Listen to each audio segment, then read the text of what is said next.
শুনানি প্রক্রিয়া শেষ হওয়ার সঙ্গে সঙ্গে তার আসল দাঁত নখ বের করেছে নির্বাচন কমিশন। একের পর এক কামড় দিচ্ছে তারা, একের পর এক কড়া সিদ্ধান্ত নিচ্ছে। এবার রাজ্যের সাতজন অফিসারকে সাসপেন্ড করলো। এই 7জন অফিসার ইআরও হিসেবে কাজ করছিলেন, আর তাদের এবার বরখাস্ত করা হলো। বরখাস্ত মানে শুধু এই নির্বাচন প্রক্রিয়া থেকে বরখাস্ত নয়, মানে নির্বাচন প্রক্রিয়া থেকে তাদের তো সরিয়ে দেওয়া হলোই, উপরন্তু তারা রাজ্য সরকারের যেসব গুরুত্বপূর্ণ পদে কাজ করতেন সেই পদ থেকেও সাসপেন্ড করা হলো। 12টি রাজ্যে এই এসআইআর প্রক্রিয়া চলছে, তার মধ্যে একমাত্র এই আমাদের রাজ্যে পশ্চিমবঙ্গেই এরকম নজিরবিহীন কড়া সিদ্ধান্ত নিল নির্বাচন কমিশন। এবার চাপে পড়লেন আমাদের দিদিমণি। তিনি যাদের দিয়ে এই কাজগুলো করাচ্ছিলেন, অনৈতিক কাজ করাচ্ছিলেন, তাদের বিরুদ্ধেই কড়া ব্যবস্থা নিল নির্বাচন কমিশন। নির্বাচন কমিশন এর আগে বারবার রাজ্য সরকারকে এদের বিরুদ্ধে ব্যবস্থা নেওয়ার জন্য বলেছিল বিভিন্ন সময়, কিন্তু রাজ্য সরকার সেগুলো এড়িয়ে যাচ্ছিল। অনেকেই ভাবছিল নির্বাচন কমিশনের তেমন কোনো ক্ষমতা নেই, কিন্তু শুনানি প্রক্রিয়া শেষ হওয়ার সঙ্গে সঙ্গে একের পর এক কড়া সিদ্ধান্ত নিচ্ছে তারা। কোন কোন কড়া সিদ্ধান্ত নিয়েছে নির্বাচন কমিশন এবং আগামী দিনে আরো কি হতে চলেছে সেইগুলো নিয়েই আজ আলোচনা করব। নমস্কার, আমি প্রদীপ দাস, আর আপনারা দেখছেন দেশপ্রেমিকদের চ্যানেল আমাদের ভারত। আমি প্রথম থেকেই নির্বাচন কমিশনের কাজকে অন্য চোখে দেখে এসেছি। সবাই সমালোচনা করেছে যে নির্বাচন কমিশন কেন ব্যবস্থা নিচ্ছে না। আমি বিভিন্ন ভিডিওতে বলেছি যে নির্বাচন কমিশনের আসল উদ্দেশ্য হচ্ছে শুনানি প্রক্রিয়াটাকে সুষ্ঠুভাবে শেষ করা। কারণ নির্বাচন কমিশন যদি কড়া ব্যবস্থা নেয় তাহলে এই শুনানি প্রক্রিয়া ব্যাহত হতে পারে। সেই কারণেই নির্বাচন কমিশন প্রথম থেকেই তেমন কড়া ব্যবস্থা নেয়নি।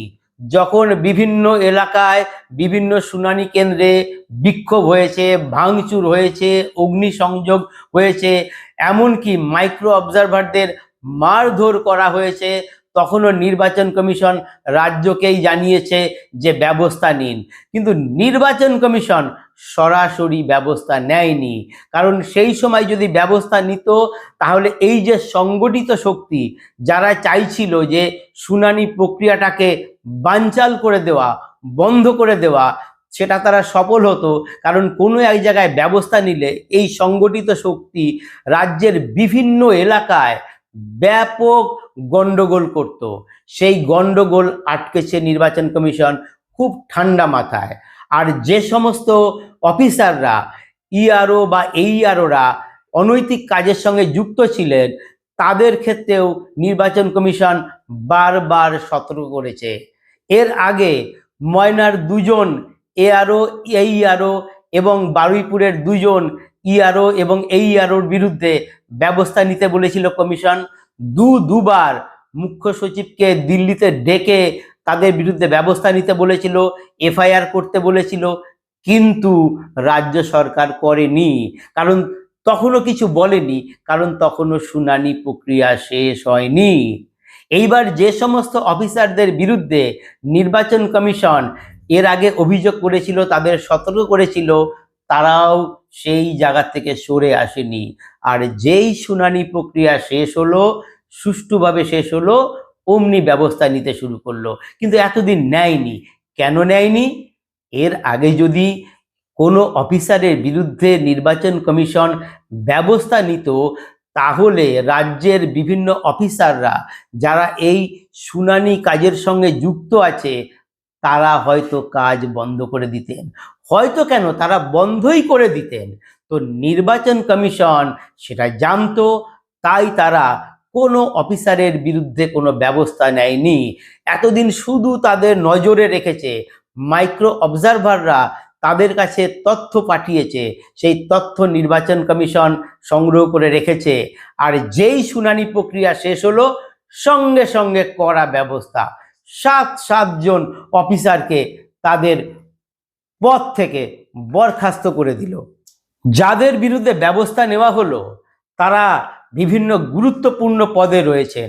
এদের মধ্যে জয়েন্ট বিডিও পর্যায়ের অফিসাররাও রয়েছেন। যাদের ব্যবস্থা নেওয়া হয়েছে 4টি জেলাতে, তারা হলেন দক্ষিণ 24 পরগনার ক্যানিং পূর্ব কেন্দ্রের 2 AERO সত্যজিৎ দাস, জয়দীপ কুণ্ডু, এবং জলপাইগুড়ির ময়নাগুড়ির AERO ডালিয়া রায় চৌধুরী, মুর্শিদাবাদের শামশেরগঞ্জের AERO শেফাউর রহমান এবং ফারাক্কার AERO নীতিশ দাস এবং সুতির AERO শেখ মুর্শিদ আলম। মুর্শিদাবাদের ক্ষেত্রে 3 জন AEROকে বরখাস্ত করেছে এবং পশ্চিম মেদিনীপুরের ডেবরার AERO দেবাশিস বিশ্বাসকে বরখাস্ত করা হয়েছে। তাদের বিরুদ্ধে শৃঙ্খলা ভঙ্গের অভিযোগ এনেছে নির্বাচন কমিশন এবং তারা নির্বাচন কমিশনের গাইডলাইন মেনে কাজ করছিল না। তারা নির্বাচন কমিশন যে 13টা নথি আপলোড করার কথা বলেছিল, যে 13টা নথি এইগুলো হচ্ছে প্রামাণ্য নথি হিসেবে গৃহীত হবে, তার বাইরেও তারা নথি আপ করেছেন।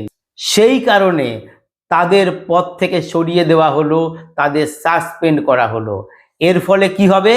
এর ফলে তাদের বেতন বৃদ্ধি আর হবে না। বেতন বৃদ্ধির যে প্রক্রিয়া সেটা বন্ধ হয়ে গেল। এমনকি এরপরে তাদের বিরুদ্ধে হয়তো FIRও হতে পারে এবং সেক্ষেত্রে বাধ্যতামূলক তাদের চাকরি থেকে অবসর নিতে হবে। ফলে নির্বাচন কমিশনের যে এই সিদ্ধান্ত নিয়েছে সেটা খুব বড় মাপের সিদ্ধান্ত এবং এর সঙ্গে নির্বাচন কমিশন অন্য যে সমস্ত অফিসাররা এই অনৈতিক কাজ করেছেন এবং যারা ভুল তথ্য আপলোড করেছেন তাদের বিরুদ্ধেও এবার সতর্ক বার্তা দিয়ে দিল। কারণ এখন শুনানি প্রক্রিয়া শেষ হলেও এখন চলছে হচ্ছে স্ক্রুটিনি পর্ব। সেখানে ভুল তথ্য দেওয়া হলে বিপদ হবে। ফলে নির্বাচন কমিশন চাইছে যে এই স্ক্রুটিনির যে পর্ব চলছে সেটাও যাতে ঠিকঠাক হয়। এর আগে নির্বাচন কমিশন শুনানি শেষের আগের দিনই রাজ্যের বিভিন্ন এই ERO AERO BDO এবং DM তাদের সঙ্গে ভার্চুয়াল বৈঠক করেছিলেন। সেই সময় তাদের বেশ করকে দিয়েছেন, এমনকি কয়েকজন জেলা শাসককে তো ধমকেও দিয়েছেন যে আপনারা কেন এই অনৈতিক কাজ করছেন এবং কেন নির্বাচন কমিশনের নির্দিষ্ট যে নথির কথা বলা হয়েছে তার বাইরেও কেন আপলোড করছেন, আপনাদের কেন করছেন এটা, আপনারা কি চাইছেন। এবার কিন্তু মনে হচ্ছে সেই যে DM তাদের বিরুদ্ধেও ব্যবস্থা নেওয়া হতে পারে। কারণ নির্বাচন কমিশন কিন্তু তাদের আগে সতর্ক করে দিয়েছে ব্যবস্থা নেওয়া হতে পারে নয়, যা দেখা যাচ্ছে তাদের বিরুদ্ধে ব্যবস্থা নেওয়া হবে।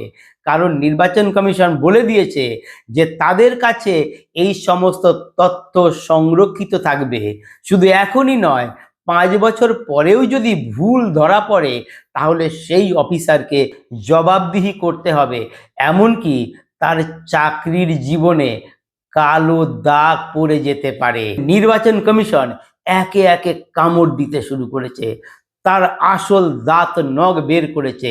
তার মূল লক্ষ্য হচ্ছে শুদ্ধ ভোটার তালিকা তৈরি করা, যাতে দেশের নাগরিকরাই একমাত্র ভোটার তালিকায় স্থান পান এবং তাদের ভোটেই যাতে আগামী দিনের জনপ্রতিনিধি নির্বাচিত হন।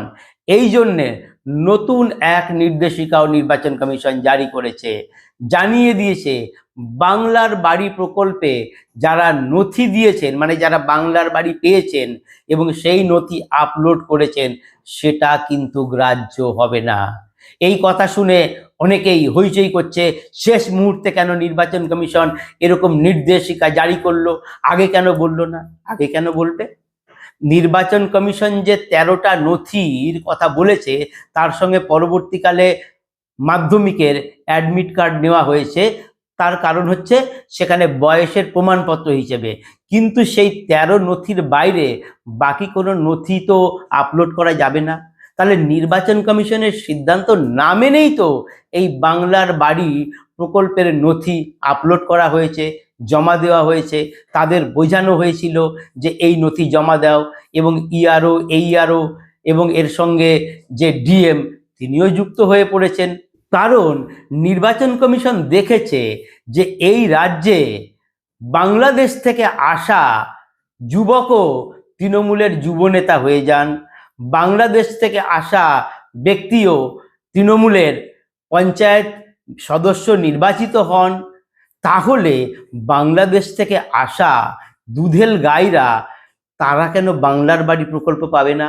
এরকম হয়তো বহু লক্ষ লক্ষ এরকম বাংলাদেশি বাংলার বাড়ি প্রকল্পের সুবিধা পেয়েছেন, তারাও নিশ্চিতভাবে এই সার্টিফিকেট আপলোড করে দিয়েছেন। ফলে নির্বাচন কমিশন কড়া নির্দেশ দিয়েছে যে বাংলার বাড়ি প্রকল্পের কোনো নথি গ্রাহ্য হবে না।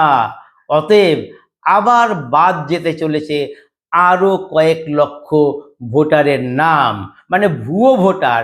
কারণ জানা গেছে এই যে নথি দিয়েছে যারা, তার সংখ্যা কম নয়, কয়েক লক্ষ আছে। ফলে নির্বাচন কমিশন একের পর এক কড়া সিদ্ধান্ত নিচ্ছে, আর এর ফলে নাজেহাল এখন আমাদের দিদিমণি। তিনি ভেবে পাচ্ছেন না আর কি করবেন। তিনি এইসব দেখে ভেবেছিলেন যুব সমাজের থেকে ভোট কিনবেন, তাই তাদের ১,৫০০ টাকা করে দেওয়ার কথা ঘোষণা করেছিলেন, এবং যেটা আগস্টে দেওয়ার কথা সেটা এগিয়ে নিয়ে এসছেন এপ্রিলে। কিন্তু যুবকরা লাইনে দাঁড়িয়ে কি বলছে? যুবকরা তাদের ক্ষোভ উগরে দিচ্ছে, বলছে এ দিয়ে আমাদের কি হবে? আমাদের তো স্থায়ী চাকরি চাই। অনেক যুবক বাইরে চাকরির খোঁজে গেছে, তাদের বাবা মারা এসে ফর্ম নিচ্ছেন, অশ্রু সজল চোখে তারা বলছেন ছেলের যদি রাজ্যে চাকরি হতো তাহলে এটার দরকার পড়তো না। তো যুবকদের এই যে ভাতা, এই ভাতা দেওয়ার কথা ঘোষণা করে যুবকদের বেদনা, যুবকদের ক্ষোভ আরো উস্কে দিয়েছেন মুখ্যমন্ত্রী। তিনি ভেবেছিলেন যে এই ১,৫০০ টাকা দিয়ে ভোট কিনবেন, কিন্তু সে ঘুরে বালি। তিনি যুবকদের ব্যথা, বেদনা, ক্ষোভ আরো উস্কে দিয়েছেন। ফলে সব দিক থেকেই মুখ্যমন্ত্রী এবার চাপে পড়েছেন। এই ৭ জন অফিসারকে সাসপেন্ড করার আগে নির্বাচন কমিশন নিয়ম মাফিক রাজ্য সরকারের কাছে নোটিশ পাঠিয়েছিল, তাদের বিরুদ্ধে ব্যবস্থা নেওয়ার কথা বলেছিল। এর আগেও যেমন তারা নোটিশ পাঠাতো এবং পাঠিয়ে রেখেছে, ঠিক একইভাবে তারা নোটিশ পাঠিয়েছিল। কিন্তু নির্বাচন কমিশন জানতো রাজ্যের সরকারের এর আগের কার্যকলাপ দেখে যে এবারেও কোনো ব্যবস্থা নেবে না, তাই নোটিশ দেওয়ার ২৪ ঘন্টার মধ্যেই এই ৭ জন অফিসারকে তারা বরখাস্ত করলো এবং রাজ্য সরকারকেও কঠোর বার্তা দিয়ে দিল। নির্বাচন কমিশনের এই একের পর এক কামড়ে মুখ্যমন্ত্রী যে দিশেহারা তা বোঝা গেছে। তিনি এর আগেই বলেছেন যে রাজ্যে যেন রাষ্ট্রপতির শাসন জারি হয়েছে, কোনো কাজকর্ম করা যাচ্ছে না, আর ভোটার তালিকা থেকে সব ভোটারদের ভ্যানিশ করে দিচ্ছে, ভ্যানিশ কুমার। হ্যাঁ, আরে ভ্যানিশ তো তারাই হচ্ছে যারা অনেক আগেই ভ্যানিশ হয়ে গেছিল, কিন্তু খাতায় কলমে এখনো ভোটার তালিকায় তাদের নাম ছিল। নির্বাচন কমিশন তো সেই গয়ায় পিণ্ড দেওয়ার মতো পিণ্ডি দিয়ে তাদের পিণ্ডি চটকে দিচ্ছে। ফলে লক্ষ লক্ষ সেই ভুয়ো ভোটার যারা ভ্যানিশ হওয়ার কথা ছিল অনেক আগেই, তাদের ভ্যানিশ করে দিচ্ছে। ফলে প্রবল চাপে পড়েছে রাজ্যের শাসক দল, নাজেহাল অবস্থা তাদের। কি করে যে ভোট বৈতরণী পার হবে সে তারই চিন্তায় রয়েছে তারা, সেজন্যে নতুন নতুন কৌশল বের করছে। কিন্তু এবার আর সেই কৌশল আর কোনো কাজে দেবে না। এবার কোনো নাটক এখনো পর্যন্ত আমরা যদিও দেখিনি, কিন্তু কোনো নাটক যদি হয় তাহলেও পার পাবেন না। নমস্কার। আমার প্রতিবেদন যদি ভালো লাগে তাহলে চ্যানেলটিকে অবশ্যই সাবস্ক্রাইব করবেন এবং এই প্রতিবেদনকে শেয়ার করবেন।